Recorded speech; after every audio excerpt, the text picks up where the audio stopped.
Hi everybody, welcome to Supersonic Super Sessions, our largest knowledge sharing event to date. Thank you so much, Vinny. Thank you, Lolita, for sharing all that amazing insight. Welcome back to Tel Aviv. I'm Zvi, I'm from the publishing team.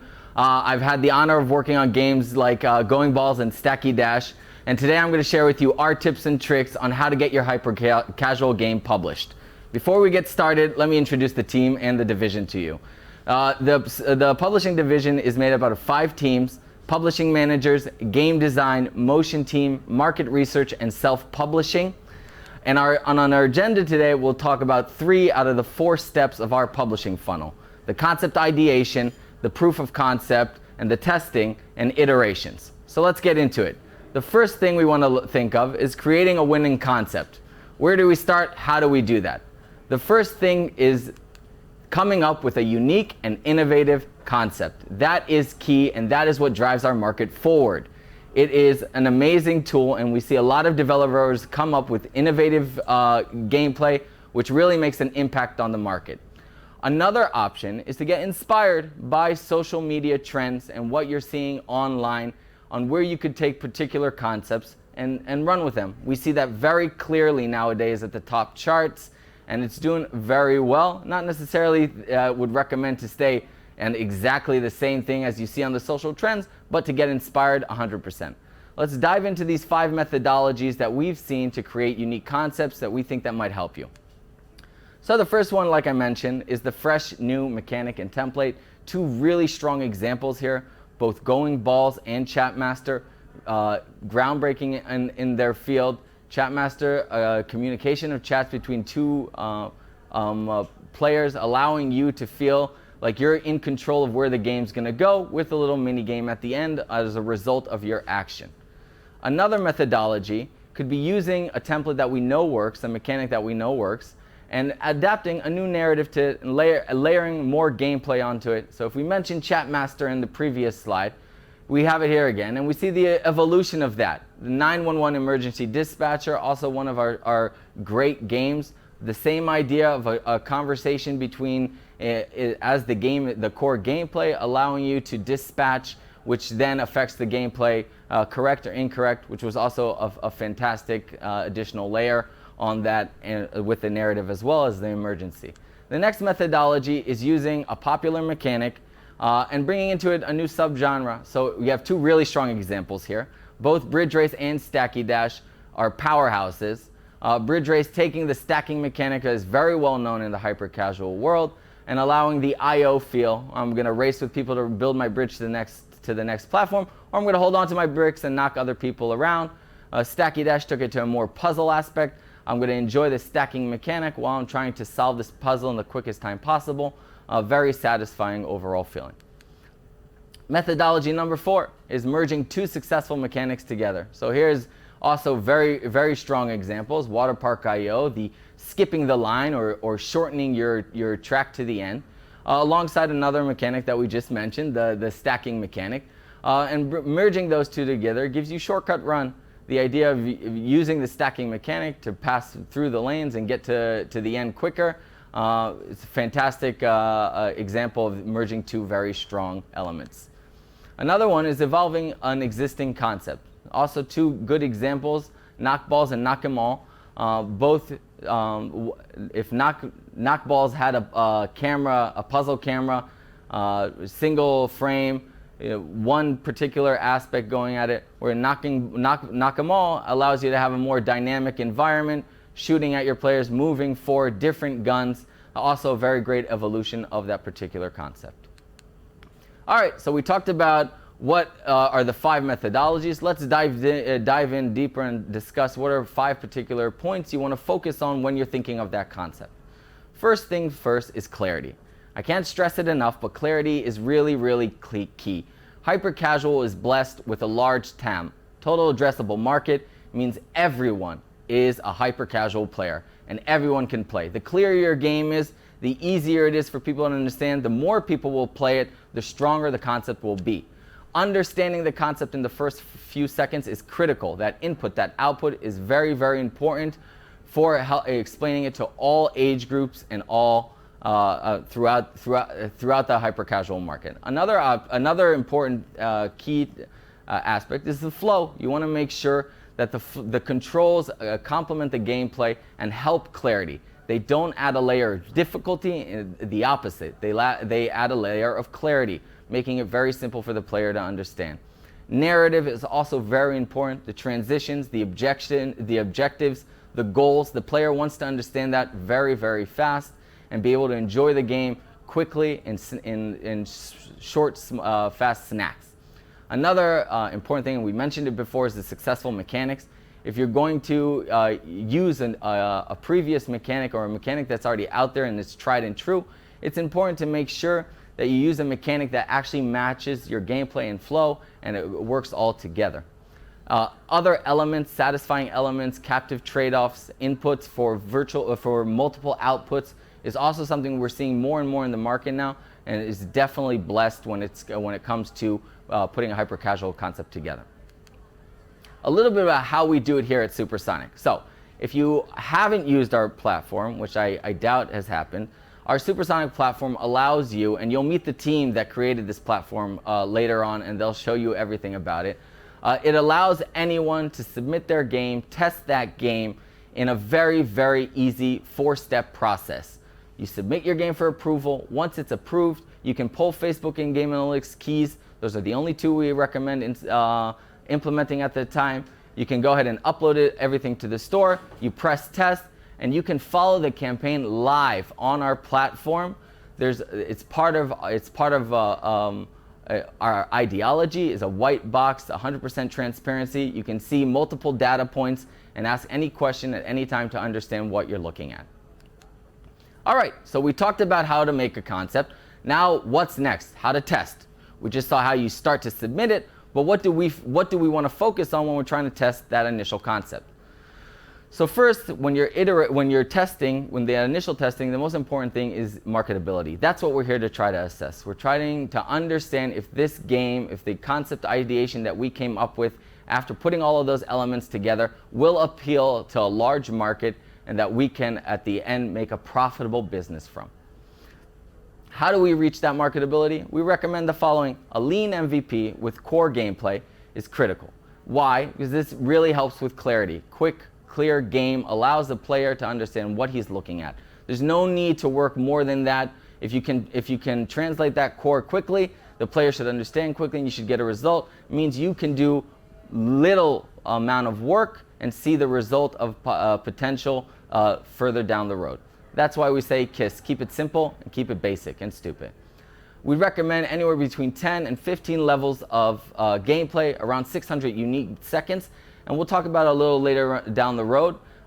This allows us to understand more gray areas of CPI, so we can see if the game does have potential marketability or we need to try to do something else. And of course, clarity. I can't mention enough clarity, clarity, clarity. The faster the goal and controls are understood, the better it is for the player. Now, how do we do that here in Supersonic and assess our marketability? It's simple. First of all, we aren't rigid. We have adjustable benchmarks. We're flexible. We're agile. This allows us to give the game or the concept the best chances it needs to really assess its overall marketability. We will go ahead and test across multiple channels. And if the initial testing, and we'll touch on it later on, shows potential, we'll test on other social channels. We'll test on networks like IronSource to give us an understanding on how the game will behave across multiple channels of UA. We'll also monitor multiple KPIs, CPI, CPM, IPM, retention, playtime, level drop, and so on and so forth. This will give us an understanding of how the game acts as a whole, and it gets a marketability grade. We understand if it's going to be strong, weak, or intermediate, and we can take it from there and how we want to move forward. So a little bit about the test itself, about the structure. We initially do the initial testing via Facebook. Why Facebook? Historically accurate, easy to integrate and attribute, and easy to understand. This will show us if the concept is initially marketable, and then we can play around with it based on those results. Like I mentioned, we are very flexible and agile. We'll test, we'll change things around, we'll address particular pain points to try to see if we can improve the marketability at that initial stage. Do we see any hidden potentials? Should we test on other platforms? So the questions we ask ourselves. So if we decide we're going to test a few more times, at the marketability stage, we'll try to assess a little bit more back and forth, and we'll see if we can improve CPI, or we'll see if we can improve the in-game itself. We'll follow the numbers, of course, they guide us at all times, and in particular situations, at the marketability stage, we'll assess on other channels, we'll have them integrate, the developers integrate apps flyer, and assess on like I mentioned, other socials and networks. Okay, so a little to summarize testing the concept. Assessing marketability is an indication only. It's not 100% accurate.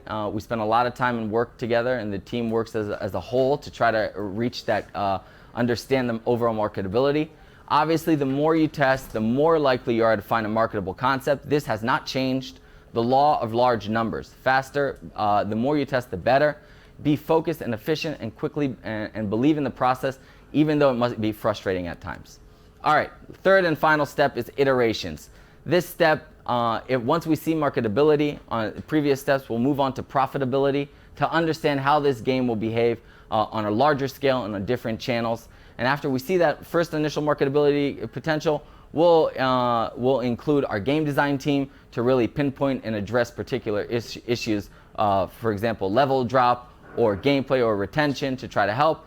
Motion team will always try to improve CPI to help us increase margin and profitability. Research if there's any particular gameplay that might suit our game better. It's important to move forward quickly and efficiently, and we'll touch on this a little later on. Staying focused on the game, not getting distracted is very, very important. Level design and all of these, you track this changes, each and every change, and you stay synced. You stay synced with the publishing manager, you stay synced with the team to understand exactly what's going to be happening next. All right, so I mentioned that we improve on level design and other features like that, retention. We also we look at more surgical aspects, level drop. We'll look at design events, and we'll start A/B testing particular gameplay modes to see if there's something that could be better for our particular game without causing damage to the previous build. And that's how we'll move forward very slowly, carefully, and efficiently. Like I mentioned, the balance between production speed and perfection is very important. You don't want to take an excessive amount of time to work on your build. This could cause delays, could hurt CPI. This is a hyper casual market. You need to move fast, and you need to be accurate and precise. And of course, APAPU, it's our internal benchmark, average playtime per user, which gives us an understanding of the potential average LTV of a player, which will also help us understand what overall profitability might be like. So we understood marketability, and now we're moving on to profitability. Let's try to understand the LTV. So we integrate our wisdom package, and we'll give the developer an initial ad strategy just so we can get the basics understanding of ARPU, and we'll start working on in-game depth. This is true throughout the entire process. We work on the in-game over and over and over again to try to improve more, the better retention, the better playtime, the better CPI, the better profitability. So that never stops. We'll continue testing on Facebook. Like I mentioned, we test on other channels. We might expand those channels. We might retest on those channels to allow us an understanding what might be happening next. And then we obviously optimize that ARPU versus engagement. We'll use our tool for A/B testing, which will give us an understanding on how ARPU acts per each variant, which is critical, and continuous creative work, dozens and dozens of creatives, like I said, to increase our profitability potential. We've reached a point where the game has now shown that it's marketable, shown it's profitable, and we are now moving into soft launch. It is a glorious day, and we'll start implementing more ad strategies. We'll start introducing more of the overall Supersonic team, growth, monetization. Everyone with the same goal is getting that game to global launch. We'll continue to work on the in-game depth with monetization in the forefront. We'll, again, continuously test on those channels like I mentioned, and continuously optimize and create until we reach a point where we're satisfied with where we are, and we continue increasing scale and opening the bids and increasing traffic into the game, thus reaching global and reaching the top charts, which is a great day for everyone. If we're gonna focus on a little bit of takeaways, we're almost done, so just stay with me, and then we have a little bit of a Q&A coming up. Failing is a part of the process, okay? So keep trying, you learn, ask questions, be flexible and agile. Don't get caught up and get in love with an idea. Try to look at the data cold, and if the data shows you something else, sometimes you should go on intuition. Don't get me wrong, but also let the data guide you. So these 3 points are my last 3 points, and then we're going to go straight to the Q&A. Ideation. If you're going to create a new idea, try to create a new idea from one of your old protos. I'd recommend, if you once you created a build, to share it with someone to start playing with you and share feedback, not necessarily you. That's the best kind of feedback you can ask for. Test if you does your proto meet the standards for marketability tests like we mentioned? Is it lean? Is it quick? Is it clear? If not, then ask yourself why. Ask yourself how you can make that better. And for the iteration process, do you know specific aspects of your game? Do you know where the users drop off? Do you know where the pain points are? And what can be done about it? These questions will help you guide yourself to a much, much better concept and initial game for testing. So I'm finished, and thank you very much for joining me today. We're going to move on to a Q&A with Nadav, the SVP of Supersonic. So yeah, let's get started. Okay, thanks so much, Zvi. It was a great few questions from the audience that we're going to touch. First of all, how long should you spend working on a prototype for initial testing? As long as it's marketable. The game should be worked on. Obviously, this is the hyper-casual market, so if you take too long, somebody else will beat you to it.